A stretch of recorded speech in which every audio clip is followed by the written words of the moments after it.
Ever feel like your own brain is working against you, like a never-ending monster that just won't stay down?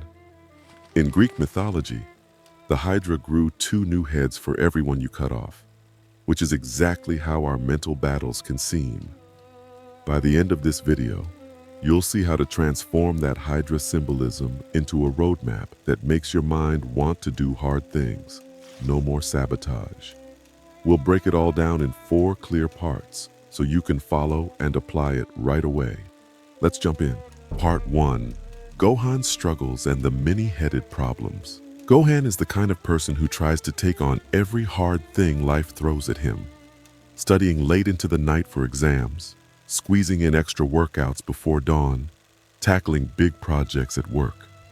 At first, he'll conquer one obstacle and feel relieved, like chopping off a monster's head.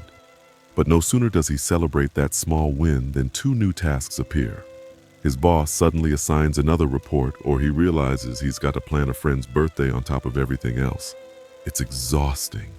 It's as if his to-do list keeps growing a new head every time he cuts one off. Eventually, Gohan starts feeling buried under these constant demands. He wonders if maybe he's just bad at time management or lacks real motivation. Yet the truth is, he's actually pretty driven. He can push himself for a while. But every time he musters a burst of willpower, more tasks spawn. It becomes a cycle of procrastination. Whenever he deals with one pressing duty, another leaps out from behind the corner, making him feel forever behind.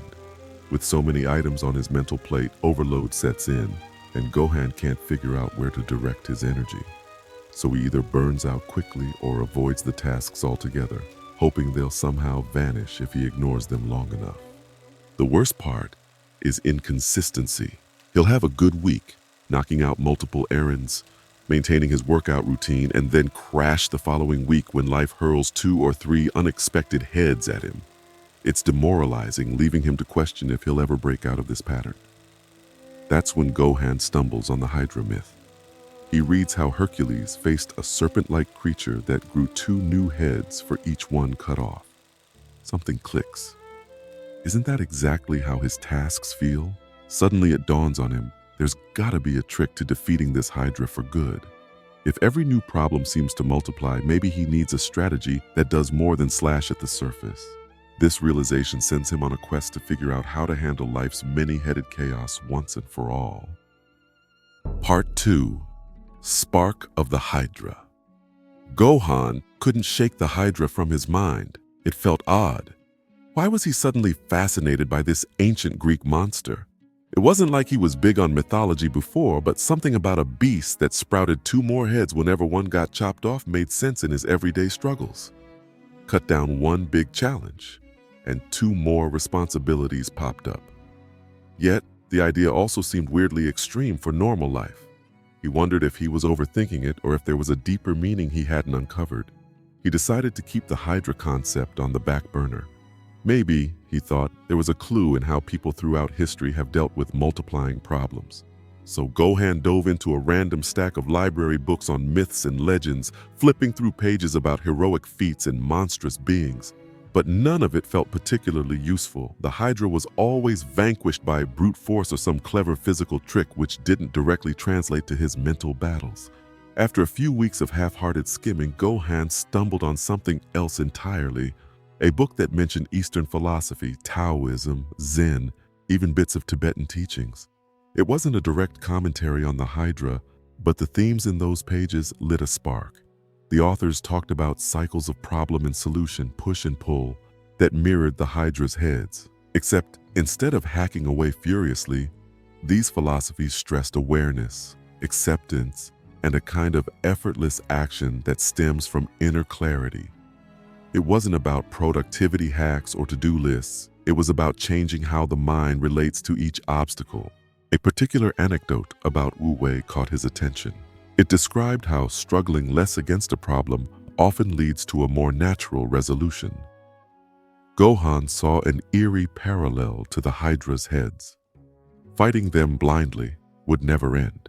You had to address the underlying pattern. If you only see the Hydra as a physical foe, you'll chop off heads forever. But if you know the source of its regeneration, you can stop the cycle. Eastern teachings seem to emphasize the same principle.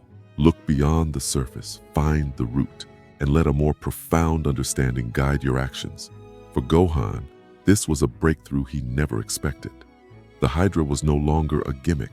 Now, it was a lens through which he saw his own mental cycles. And in these Eastern philosophies, he sensed a soft but powerful approach that might work better than brute force or raw motivation.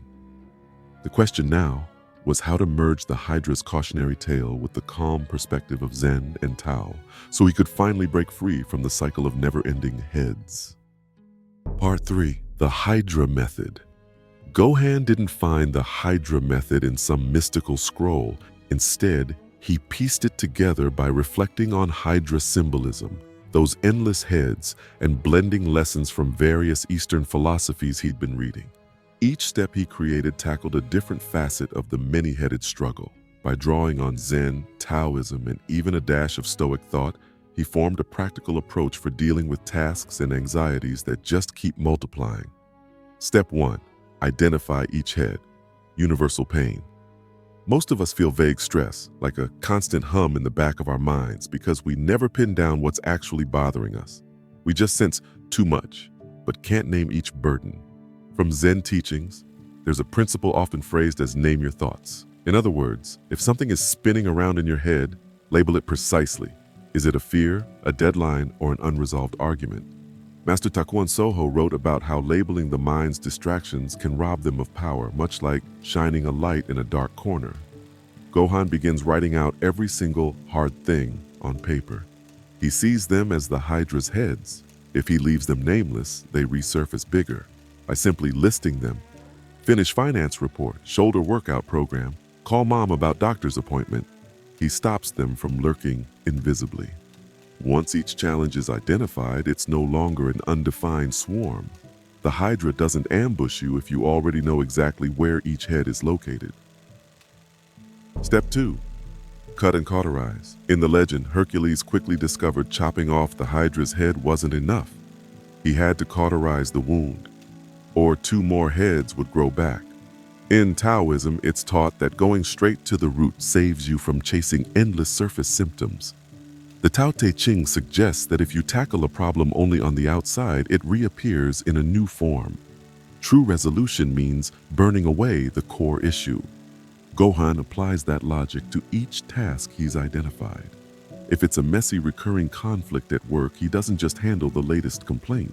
He sets up a cauterizing system, maybe scheduling regular check-ins so misunderstandings don't crop up again. If it's something like a huge assignment that keeps splitting into smaller bits, he clarifies the end goal and blocks out time to handle each piece fully, rather than rushing half-fixes. By removing the root cause, you prevent tasks, or the stress behind them, from regenerating in new forms. Step 3. Grow stronger from each head. The Hydra might have been terrifying, but every new head forced Hercules to learn a new tactic. In a twisted way, the monster was a teacher of resilience. Both Zen and Stoic philosophies see adversity as a catalyst for growth. In Zen, they say, obstacles do not block the path, they are the path. Each difficulty adds to your skill set, building resilience and insight. Gohan reframes each conquered task as a mini-lesson. If he solved a scheduling crisis effectively, that becomes a permanent upgrade to his problem-solving skills. He isn't just done, he's stronger for next time. With each Hydra head defeated, your confidence grows. By combining the Hydra's mythic lesson about regrowing heads with Zen-like labeling, Taoist root clearing, and a Stoic appreciation for adversity, Gohan shapes a powerful 3-step method to handle life's endless, hard things. Rather than hacking away mindlessly, he takes control, identify, resolve at the core, and evolve from each victory. Part 4. Digging deeper, sculpting your statue of wisdom. Even after learning how to identify each Hydra head, cauterize the wound, and grow stronger from every victory, many people still wonder, is there an end to these heads? When will the Hydra finally vanish? The truth is, life may keep spawning new challenges for as long as you're alive. But here's the twist. You're also transforming with each head you conquer, much like a sculptor chipping away at a block of marble to reveal a statue within. Every obstacle is another piece of excess stone you carve off, shaping a clearer, more refined version of yourself, your own statue of wisdom. Why call it a statue? Because in both Western and Eastern traditions, wisdom often comes from slow, deliberate effort. Each challenge you face with mindful awareness leaves you more polished. You're not hacking wildly anymore. You're sculpting away the bits that keep you from clarity, resilience, and lasting confidence. Each Hydra head is just another piece of marble to chip away. So keep sculpting your best self, one challenge at a time. If you're ready to master the mind even further, check out our next video and take your journey to the next level.